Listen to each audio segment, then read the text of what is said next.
Sebenarnya dari mana budaya korupsi di Indonesia bermula? Pertanyaan ini seperti mencoba mengurai benang kusut yang ujungnya sudah tertimbun sangat dalam. Korupsi di Indonesia bukan fenomena kemarin sore, melainkan hasil evolusi panjang dari berbagai era. Secara garis besar, kita bisa melacak akarnya ke beberapa titik balik sejarah berikut ini. 1. Era kerajaan, tradisi upeti. Jauh sebelum ada konsep negara hukum, kerajaan-kerajaan di Nusantara mengenal sistem upeti. Rakyat memberikan sebagian hasil bumi kepada penguasa sebagai bentuk loyalitas dan biaya perlindungan. Masalahnya, batas antara kekayaan pribadi raja dan kekayaan kerajaan sangat kabur. Dampaknya, pejabat kerajaan sering memungut lebih banyak dari yang seharusnya untuk kepentingan pribadi. Sebuah bibit awal dari perilaku pungli. Dois, era VU Severgaan Onder Kerapti. Sering disebut sebagai nenek moyang korupsi sistematis di Indonesia. Volkswagen dagang Belanda sebenarnya adalah perusahaan raksasa. Tapi saking korupnya, orang sering memplesetkan singkatannya menjadi Vergaan Onder Kerapti runtuh karena korupsi. Gaji rendah, gaya hidup mewah. Pegawai Volks digaji sangat kecil, namun mereka dituntut tampil mentereng. Akhirnya, mereka melakukan manipulasi timbangan, penyelundupan, dan menerima suap dari pedagang lokal. Monopoli, kekuasaan mutlak tanpa pengawasan menciptakan celah korupsi yang masif. 3. Era kolonial Hindia Belanda dialih Sembihok Hazi.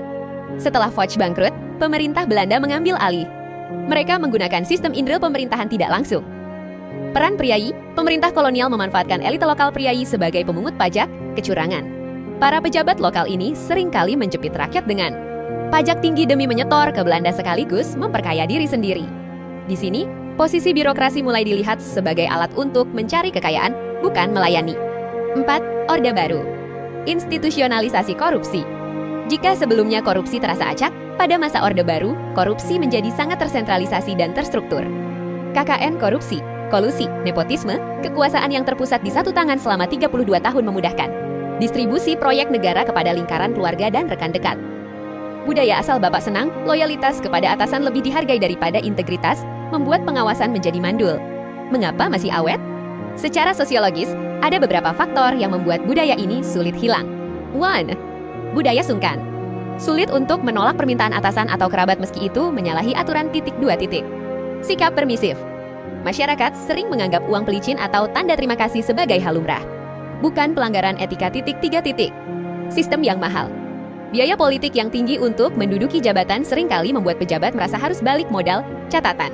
Mengatakan korupsi adalah budaya sebenarnya agak berbahaya karena bisa membuat kita pasrah.